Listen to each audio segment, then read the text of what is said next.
صلی اللہ علیہ وسلم وشر الامور محدثاتها وكل محدثة بدعة وكل بدعة ضلالة وكل ضلالة في النار ان اللہ وملائکتہ یصلون علی النبی یا ایہا الذین آمنوا صلوا علیہ وسلموا تسلیما اللہم صل علی محمد وعلی آل محمد کما صلیت علی ابراہیم وعلی آل ابراہیم انک حمید مجید اللہم بارک علی محمد وعلی آل محمد کما بارکت علی ابراہیم وعلی آل ابراہیم انک حمید مجید اللہم بارک علی محمد وعلی آل محمد کما بارکت علی ابراہیم وعلی آل ابراہیم انک حمید مجید رب اشرح لی صدری ویسر لی امری واحلل عقدۃ من لسانی یفقہوا قولی واجعل لی وزیرا من اہلی اما بعد قال اللہ تبارک وتعالی فی القرآن المجید والفرقان الحمید اعوذ باللہ السمیع العلیم من الشیطان الرجیم بسم اللہ الرحمن الرحیم قد کانت لکم فی ابراہیم اسوۃ حسنہ صدق اللہ مولانا العظیم وصدق رسولہ النبی الکریم ونحن علی ذلک لمن الشاہدین والشاکرین والحمد للہ رب العالمین۔ ہر قسم کی حمد و ثنا، بزرگی، برتری، بڑھائی، تسبیحات، تکبیرات، تمجیدات اللہ بزرگ و برتر کے لیے جو اس کائنات کا خالق و مالک، رازق، حاجت روا، مشکل کشا، داتا، گنج بخش، رنج بخش، فیض عالم، غوث اعظم، دستگیر، علی کل شیء قدیر ہے۔ درود و سلام ان گنت لاتعداد بے شمار، کروڑہ کروڑ، اربہ ارب درود و سلام آقا و مولا حضرت محمد صلی اللہ علیہ وآلہ وسلم پر، جن کی تعلیمات کے سبب آج ہم کلمہ گو ہیں، توحید کی نعمت سے آشنا ہیں۔ احباب گرامی قدر، اللہ کے جو اللہ کی طرف سے مقرر کردہ حرمت والے مہینے ہیں اور عرف عام میں جنہیں حج والے مہینے کہا جاتا ہے، ان کا آغاز ہو چکا ہے۔ ذی القعدہ ہے اور اس کے بعد انشاءاللہ متصل ذی الحجہ ہے۔ انشاءاللہ اللہ کے فضل و احسان سے اسی مہینے میں اللہ کے مہمان حجاج اللہ کے گھر کی طرف سفر کرتے ہیں، اور آئندہ مہینے ساری دنیا میں مسلمان سنت ابراہیمی ادا کریں گے، اور اسی کے ساتھ ساتھ حجاج اللہ کے گھر کا حج کریں گے۔ اللہ سے دعا ہے اللہ تعالی ہم سب کے اسے نصیب میں فرمائے۔ ان دو مہینوں میں اکثر سیدنا ابراہیم خلیل اللہ علیہ السلام کی سیرت کا تذکرہ کیا جاتا ہے کہ آپ نے کیسے دین حنیف کی ترویج کی، اس کی اشاعت کی، اللہ کی توحید کا ڈنکا کیسے بجایا، اپنوں اور پرایوں میں اللہ تعالیٰ کی توحید کو، اللہ کے ساتھ اللہ کے اوپر ایمان کو جناب ابراہیم خلیل اللہ علیہ السلام نے کیسے پیش کیا۔ جناب ابراہیم خلیل اللہ علیہ السلام نے جس معاشرے میں آنکھ کھولی، وہاں پر اللہ کے وجود کے سوا سینکڑوں خداؤں کو پوجا جاتا تھا۔ ہر شخص کا جدا جدا خدا تھا، ہر ایک نے اپنی حاجتوں، مشکلوں، اپنی مصیبتوں، اپنی ضرورتوں کے مطابق خدا جو ہے وہ تراش رکھے تھے۔ ہر قوم اور کنبے کے علیحدہ علیحدہ خدا تھے۔ صنم تراشی بھی کی جاتی تھی اور پھر صنم کی پوجا بھی کی جاتی تھی۔ بتوں کو تراشا بھی جاتا تھا اور بتوں کو پوجا بھی جاتا تھا۔ ایسے ماحول میں جناب ابراہیم خلیل اللہ علیہ السلام نے آنکھ کھولی، لیکن آپ سلیم القلب تھے، سلیم الفطرت تھے۔ شروع ہی سے آپ کے دل میں اس حوالے سے نفرت پیدا ہوئی کہ یہ کیا کیا جا رہا ہے اور کس طرح کیا جا رہا ہے، اور یہ کس کس کو پوجا جا رہا ہے۔ آپ کے دل میں اس حوالے سے اشکالات پیدا ہوئے، اور آپ نے برملا اپنی قوم کے سامنے اس بات کا اظہار کیا کہ میں ان سب باتوں سے بری ہوں، ان عقیدوں سے بری ہوں جو عقیدے تم نے بنا رکھے ہیں۔ اللہ تعالیٰ سے دعا کرتا ہوں اس کے جناب ابراہیم خلیل اللہ علیہ السلام کی دعوت آپ کے معاملات سے پہلے اللہ تعالیٰ ہمیں وہی عقیدہ نصیب فرمائے جو جناب سیدنا ابراہیم خلیل اللہ علیہ السلام کا عقیدہ تھا۔ آپ نے جب آنکھ کھولی تو بتوں کے ساتھ ساتھ سورج کی، چاند کی، ستاروں کی پوجا بھی کی جاتی تھی۔ اللہ کے قرآن نے اس کا تذکرہ کیا۔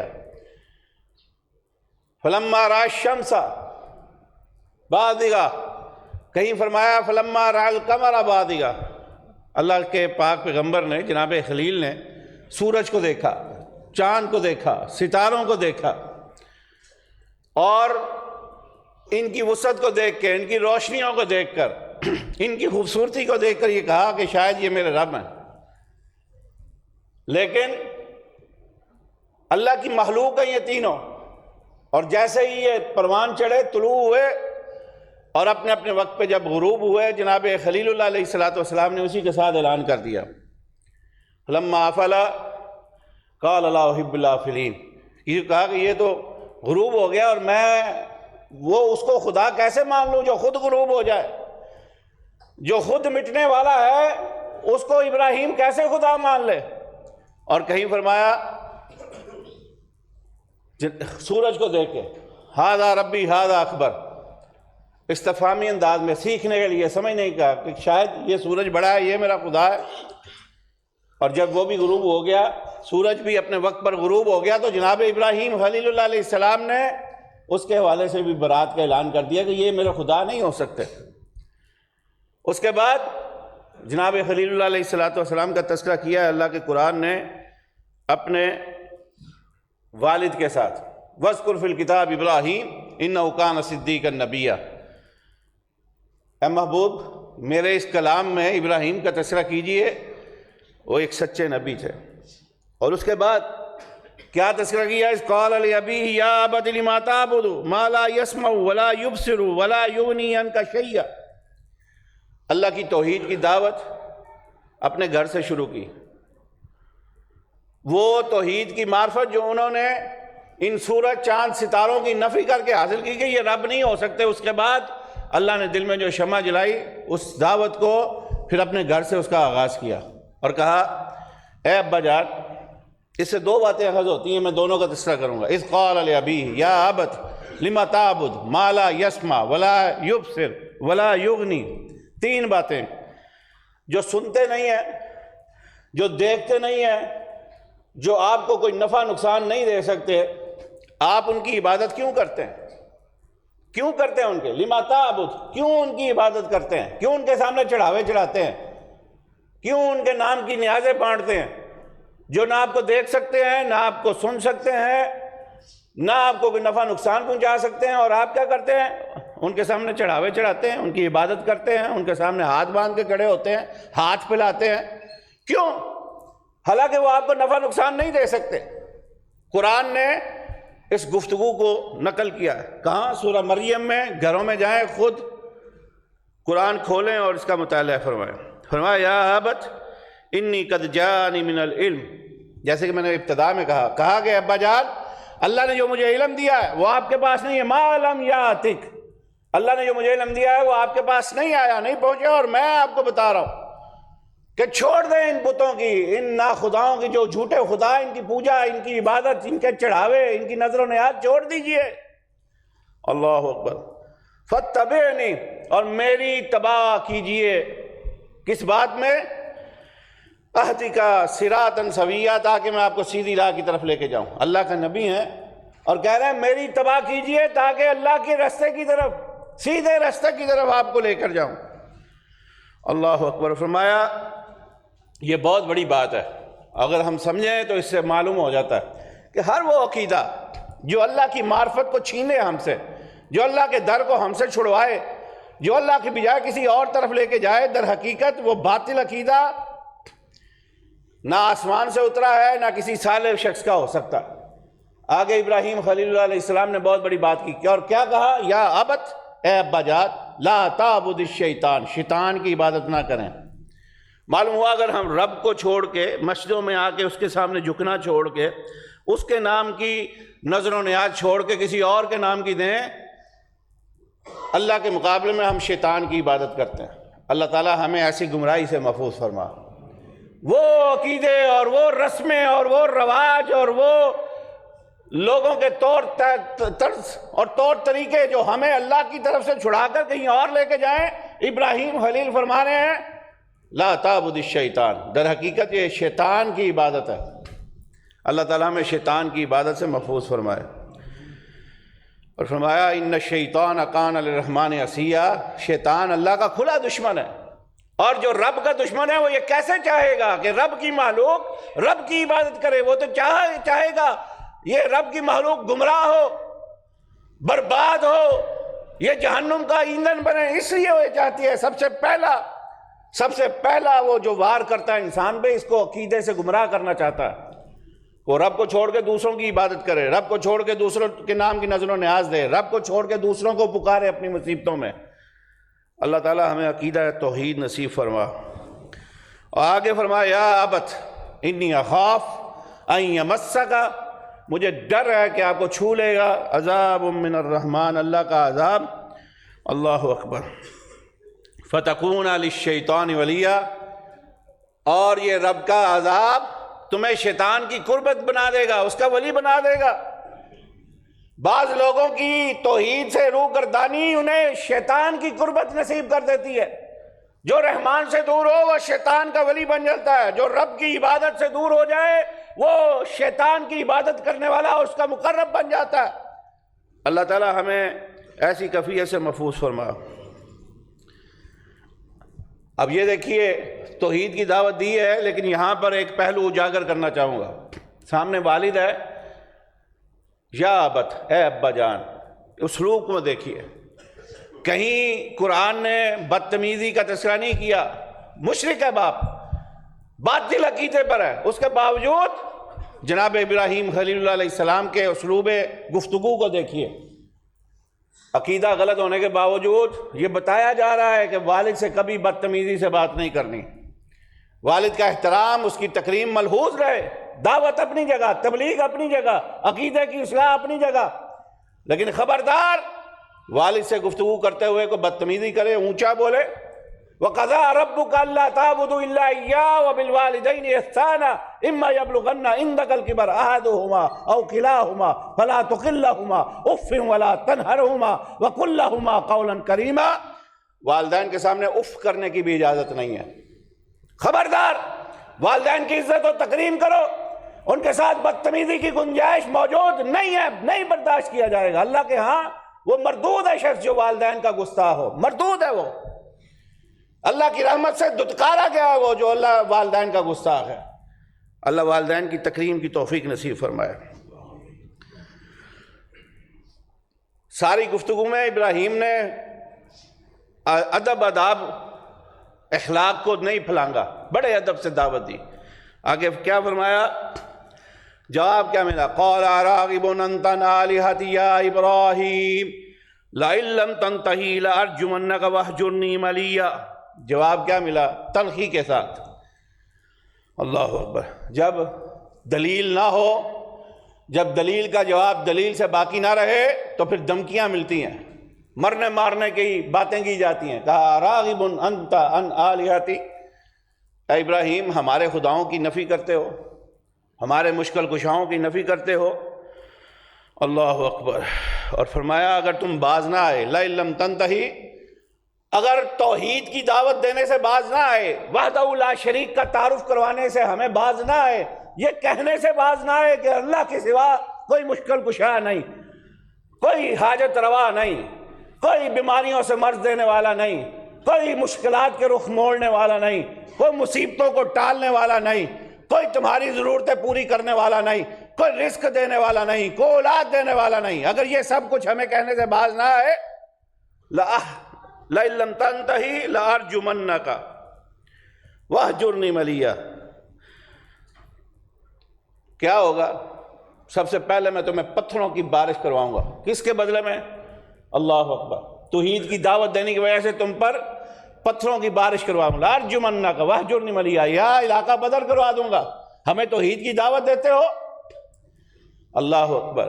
اور صرف ابراہیم نے پتھر نہیں کھائے، یا پتھروں کی دھمکیاں صرف جناب ابراہیم خلیل اللہ علیہ السلام نے نہیں توحید کی وجہ سے ان کو حاصل کیا، بلکہ جناب محمد صلی اللہ علیہ وسلم۔ طائف لے جانا چاہوں گا، کیا قصور تھا جناب محمد رسول اللہ صلی اللہ علیہ وسلم کا؟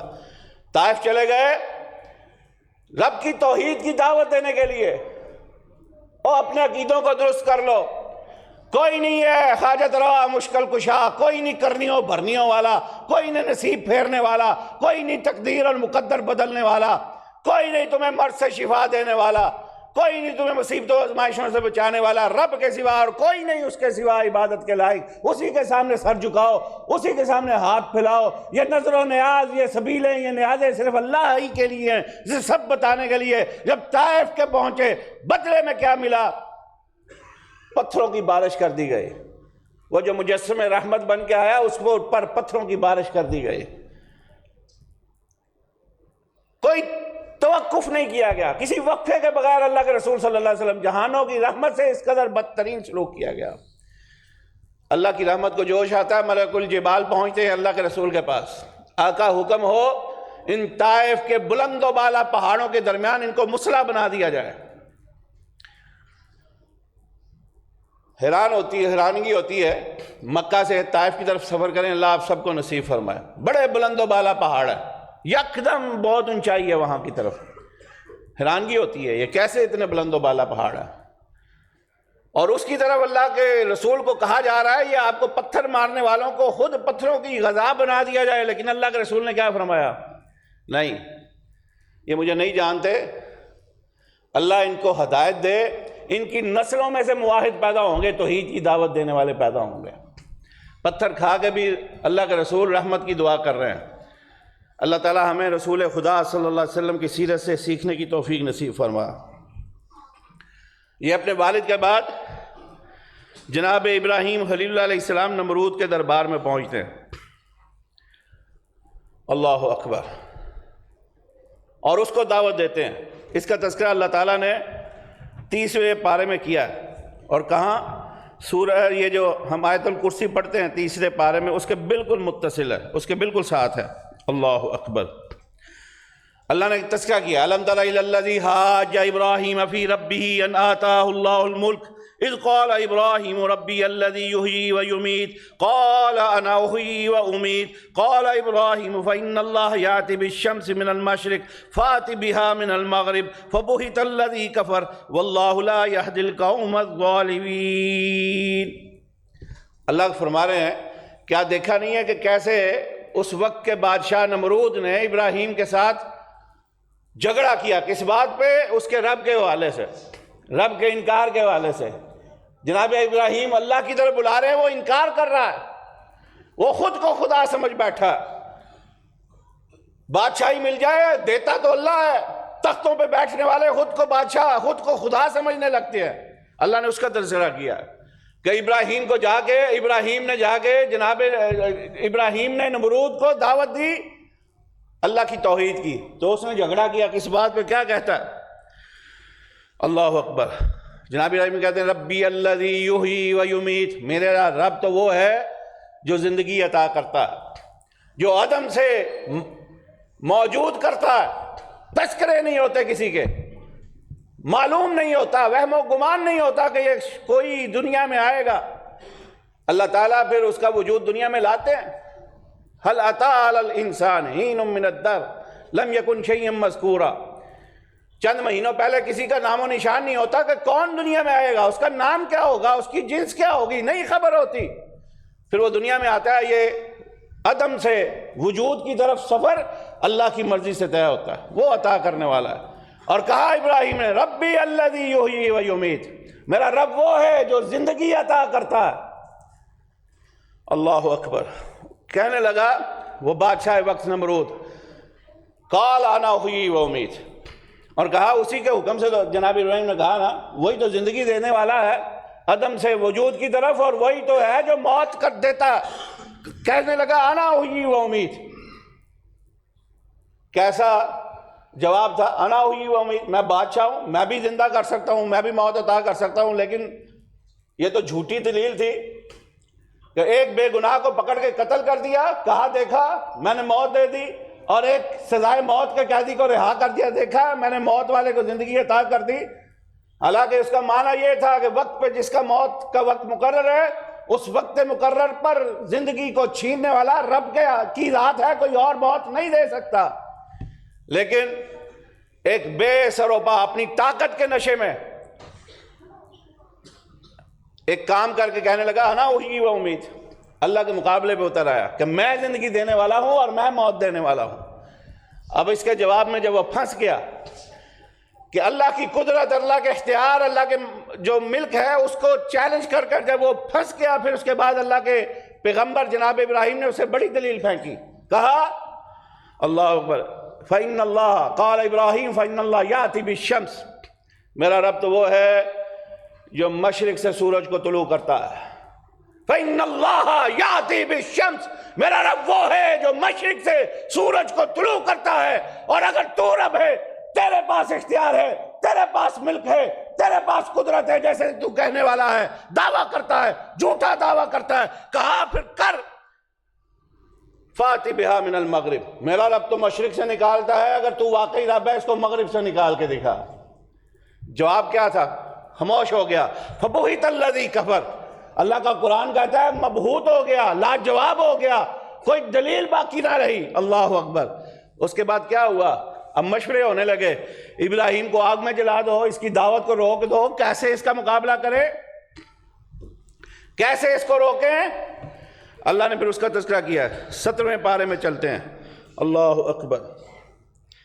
اب یہ باتیں چونکہ یہ دعوت توحید عام ہونی شروع ہو گئی، بادشاہ کے دربار میں، گھر میں، باہر میں، بازاروں میں، ہر جگہ اللہ کی توحید کے ڈنکے بجانے شروع کر دیے جناب ابراہیم خلیل اللہ علیہ السلام نے۔ اب سارے بڑے پریشان ہیں۔ وَتَاللَّهِ لَأَكِيدَنَّ أَصْنَامَكُمْ بَعْدَ أَن تَوَلَّوْا مُدْبِرِينَ فَجَعَلَهُمْ جُذَاذًا إِلَّا كَبِيرًا لَهُمْ لَعَلَّهُمْ إِلَيْهِ يَرْجِعُونَ قَالُوا مَنْ فَعَلَ هَذَا بِآلِهَتِنَا وَإِنَّهُ لَمِنَ الظَّالِمِينَ قَالُوا سَمِعْنَا فَتًى يَذْكُرُهُمْ يُقَالُ لَهُ إِبْرَاهِيمُ قَالُوا فَأْتُوا بِهِ عَلَىٰ أَعْيُنِ النَّاسِ لَعَلَّهُمْ يَشْهَدُونَ قَالُوا أَأَنتَ فَعَلْتَ هَذَا بِآلِهَتِنَا يَا إِبْرَاهِيمُ قَالَ بَلْ فَعَلَهُ كَبِيرُهُمْ هَذَا فَاسْأَلُوهُمْ إِن كَانُوا يَنطِقُونَ فَرَجَعُوا إِلَىٰ أَنفُسِهِمْ۔ اللہ اکبر۔ اب یہ جب دعوت توحید ہو گئی، جناب ابراہیم نے سوچا اب ان کے عقیدوں پہ ضرب لگانے کا موقع آن پہنچا کہ یہ ماننے کو تیار نہیں ہے، یہ سامنے پڑی حقیقت کو تسلیم کرنے کو تیار نہیں ہے، جانتے بوجھتے ہوئے اللہ کا انکار کرنے والے ہیں۔ اور یاد رکھیے جب بھی حق کا انکار کیا گیا، یہ نہیں کہ لا علمی اور جہل کی وجہ سے کیا گیا، جانتے بوجھتے اللہ کی توحید کو، اللہ کے دین کا انکار کرنے والے جان بوجھ کر انکار کرتے تھے، ڈٹائی کے ساتھ کرتے تھے۔ اللہ کے قرآن نے اس کا تذکرہ کیا، ان کی ڈٹائی کا، ان کی بے شرمی کا۔ ایک اور مقام پہ فرمایا الذین آتیناہم الکتاب یعرفونہ کما یعرفون ابناہم، حق کی صورت میں نے جو قرآن نازل کیا ہے، کتابیں نازل کی ہیں، یہ اس کو اسی طرح پہچانتے ہیں، سمجھتے ہیں، جانتے ہیں، سمجھتے ہیں یہ حق پہ ہے، جیسے یہ ان کو یہ پتا ہے کہ یہ فلاں میرا بیٹا ہے، فلاں عورت سے، فلاں کے بطن سے، اللہ نے مجھے یہ بیٹا میرا ہے، میری اولاد ہے، میرا نطفہ ہے، اس کے باوجود یہ اسی طرح سمجھتے ہیں۔ کسی کو شک ہو سکتا ہے یہ میری اولاد ہے؟ جس طرح اولاد میں اللہ تعالیٰ کہتے ہیں ان کو شک نہیں ہے نا یہ میرے بیٹے ہیں، ان کو یہ بھی شک نہیں ہے، حق ہے۔ میرے نبی جو قرآن لے کے آئے، میرے نبی جو کتاب لے کے آئے، میرے نبی جو دین لے کے آئے، ان کو پتہ ہے، جانتے ہیں یہ حق اور سچ ہے، لیکن ڈٹائی اور شرم کے ساتھ انکار کر دیتے ہیں، نہیں ماننا۔ اللہ اکبر۔ اللہ نے ان مشرکین مکہ کا بھی ایک تذکرہ کیا، سب جانتے تھے کہ ہاں حق ہے، اور پھر اللہ کے رسول کو تانے دیتے تھے، نعوذ باللہ۔ محمد اگر تم سچ لے کے آئے ہو تو کہو اپنے رب کو ہمارے اوپر عذاب نازل ہو، پتھر کیوں نہیں برستے ہم پہ؟ اتنے ڈھیڑ تھے، معلوم تھا سب حق ہے، سچ ہے، ڈھیٹ ہے، نہیں مانتے۔ اور اللہ نے کیا پھر جواب دیا؟ کہا محبوب جہاں آپ موجود ہوں وہاں پہ ہم عذاب نازل کر سکتے ہیں؟ نہیں۔ وما کان اللہ یعذبہم وانت فیہم، ہم کیسے عذاب نازل کریں؟ آپ مجسم رحمت یہاں ان میں موجود ہیں۔ اللہ اکبر۔ معلوم ہوا جو حق کا انکار کرنے والے ہیں یہ ایسا نہیں ہے اپنے جہل کی وجہ سے کرتے ہیں، بلکہ معلوم ہوتا ہے اپنی ڈٹھائی اور بے شرمی کی وجہ سے کرتے ہیں۔ اللہ تعالیٰ حق کے انکار کی ایسی جرت سے اللہ تعالیٰ محفوظ فرما، حق کی معرفت نصیب فرما، اور جہاں حق آ جائے اللہ اس کو قبول کرنے کی توفیق نصیب فرما۔ جناب ابراہیم نے کہا اب ان کے زمینوں پہ، ان کے دلوں پر، ان کے کانوں پر، ان کے دماغوں پہ دستک دینے کا وقت آ گیا۔ ایک میلہ تھا، ساری بستی والے چلے گئے۔ میں اکثر تذکرہ کرتا ہوں اس بات کا، اللہ کرے ہمارے قلوب و اذہان پہ بھی دستک پڑے رب کی توحید کی، ہمارے عقیدوں کی بھی اللہ تعالیٰ اصلاح کر دے۔ سب چلے گئے بستی سے، ابراہیم تنہا تھے بستی میں، اور کیا کیا؟ ایک کلہاڑا پکڑا، کسی کا سر کاٹ دیا، کسی کے بازو کاٹ دیے، کسی کو 2 لخت کر دیا، کسی کی ٹانگوں کو جدا کر دیا۔ ساری قوم واپس پلٹ آئی۔ اب اپنے خداؤں کا حال دیکھا، بڑے پریشان ہوئے، ہائے ہائے ماتم بپا ہو گیا، کیا ہوا ہمارے الہوں کے ساتھ؟ عقل کے اندھو، جو تمہارے مشکل کشا ہے وہ اپنی مشکل تو بچا نہیں سکے، جو تمہاری مصیبتیں دور کرتے ہیں ان پر مصیبت پہنچی تو اپنی مصیبت کو روک نہیں سکے، جو تمہیں دشمنوں سے بچاتے ہیں۔ اس شرک کا دشمن ابراہیم جب ان پر تیز چلا رہا تھا، ان پر ضرب لگا رہا تھا، تو یہ اپنی مصیبت کو تو بچا نہیں سکے، اپنے آپ کو تو اپنے دشمن سے بچا نہیں سکے۔ مقصد یہ تھا ان کے دل و دماغ پہ یہ ضرب لگائی جا سکے کہ جن کو معبود مان رہے ہو، جن کی عبادت کر رہے ہو، جن کو حاجت روا سمجھ رہے ہو، جن کو مشکل کشا سمجھ رہے ہو، جن کو کرنیوں اور بھرنیوں والا سمجھ رہے ہو، جو تمہارے تئیں تمہیں اولاد دینے والے ہیں، تمہیں رزق دینے والے ہیں، وہ اپنا تو کچھ کر نہیں سکتے، تمہارا کیسے کریں گے؟ مقصد یہ تھا۔ اللہ اکبر۔ آ کر کیا کہنے لگے؟ ماتم بپا ہو گیا۔ یہ کس نے کیا ہے؟ کس نے کیا ہمارے الہوں معبودوں کے ساتھ یہ کام؟ اللہ اکبر۔ فجعلہم جذاذا الا کبیرا لہم۔ جناب ابراہیم نے بھی بڑا کمال کام کیا۔ وہ کلاڑا جو ہے ایک بڑے کو چھوڑ دیا اور اس کے اوپر رکھ دیا کلاڑا، تاکہ سمجھ آئے۔ اب تذکرے شروع ہو گئے، مشورے شروع ہو گئے، یہ کام کس نے کیا ہوگا؟ کہا ایک نوجوان ہے ابراہیم اس پوری بستی میں، اللہ اکبر، وہ اس پوری بستی میں ایک ابراہیم ہے۔ ان ابراہیم کان امہ، جو رب کی دعوت کا، رب کی توحید کا، رب کے دین کا، حق کا کام کرے، وہ اکیلا بھی ہو، اللہ کہتا ہے وہ امت ہوا کرتا ہے، وہ قوم ہوا کرتا ہے۔ یہ سارے جاہل ایک طرف، ابراہیم ایک طرف، اور کہا سمعنا فتى یذکرہم یقال لہ ابراہیم، ایک نوجوان ابراہیم ہے جو ہمارے خداؤں کی نفی کیا کرتا تھا، ہمارے معبودوں کو باطل کہا کرتا تھا یہ جھوٹے ہیں، یہ تمہارا کچھ بگاڑ نہیں سکتے، بگاڑنے والا رب ہے، دینے والا رب ہے، عطا کرنے والا رب ہے، اولاد دینے والا رب ہے، یہ جھوٹے خدا تمہارا کچھ نہیں کر سکتے۔ بل طلب کر لیا گیا ابراہیم کو، انت فعلت ھذا، اے ابراہیم یہ سب کچھ کیا تم نے کیا ہے؟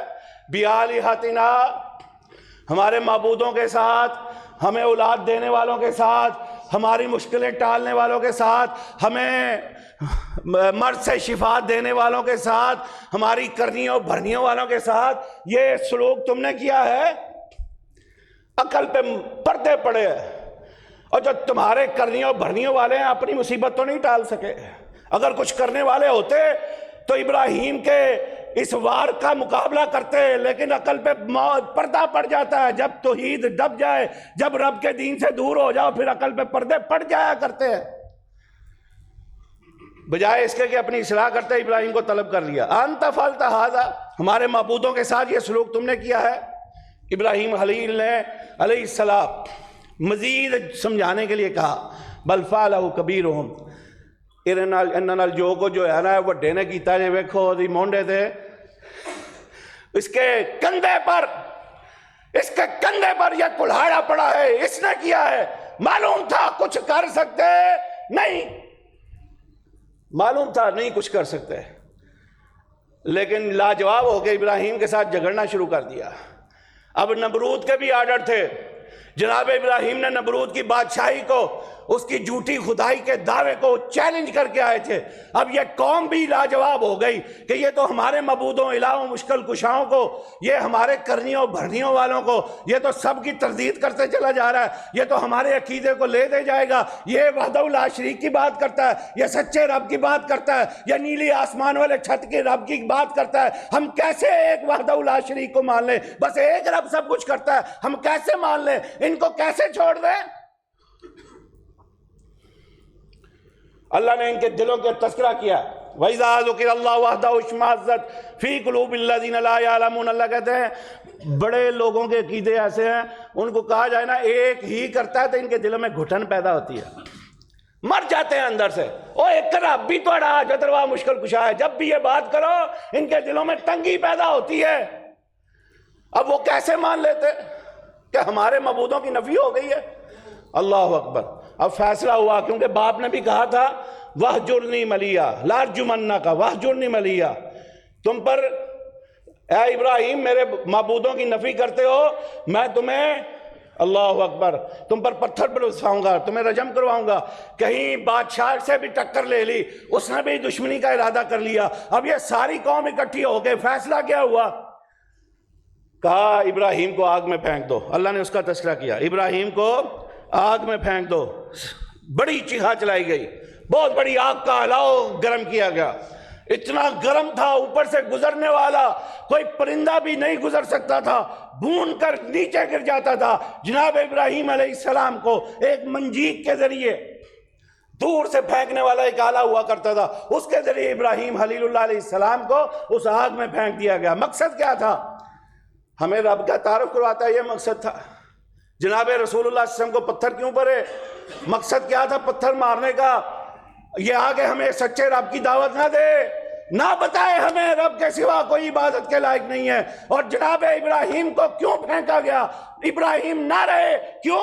یہ ہمیں نہ بتائے رب کے سوا کوئی الہ نہیں، معبود نہیں، کوئی حاجت روا نہیں، کوئی مشکل کشا نہیں، کوئی کرنیوں والا نہیں، کوئی بھرنیوں والا نہیں، کوئی اور مقدر کے لکھے کو بدل نہیں سکتا۔ مسئلہ یہ تھا، کہا پھینک دو آگ میں۔ آگ جانے ابراہیم جانے، نہیں جانتے تھے، آگ جانے تھے رب جانے۔ وہ خالق تو وہ ہے جو تیرا میرا خالق ہے، آگ کا خالق بھی وہی ہے، اسی کے اذن سے جلتی ہے۔ اس کی فطرت کب کہاں کیسے بدلنی ہے وہ جانتا ہے۔ یہ آگ سردیوں میں جلے تو ہمارے لیے سکون کا سبب ہے، یہ گرمیوں میں جلے تو ہمارے لیے جو ہے تکلیف کا سبب ہے۔ یہ سبب اور اس کے انداز بدلنے والا میرا رب ہے، وہ جو چاہے کر سکتا تھا، اپنی طرف سے تو بڑا کچھ کر دیا۔ اللہ نے آسمان سے حکم نازل کر دیا آگ کو، یا نار کونی بردا وسلاما علی ابراہیم، اے آگ یہ ابراہیم میرے لیے جھگڑا، اس قوم سے میری توحید کے لیے جھگڑا۔ اس نے ان کو یہ بتانا چاہا کہ میرے سوا کوئی قادر قدیر نہیں، کوئی علی کل شیء قدیر نہیں، میرے سوا کوئی لکھوں میں میک نہیں ڈال سکتا، میرے سوا کوئی ہوئے کو بدل نہیں سکتا۔ جاؤ، اگر یہ سمجھتے ہیں ان کی آگ جلائی ہوئی ابراہیم کو خاک کر دے گی تو ان کی بھول ہے۔ ابراہیم کو آگ میں بھی پھولوں کی طرح رکھنا مجھ رب کا کام ہے، اور کہا بردم و سلام علی ابراہیم، آگ میرے ابراہیم کے لیے ٹھنڈی بھی ہو جا اور سلامتی والی بھی ہو جا۔ مدعی لاکھ برا چاہے تو کیا ہوتا ہے؟ وہی ہوتا ہے جو منظور خدا ہوتا ہے۔ سبحان ربک رب العزت عما یصفون وسلام علی المرسلین۔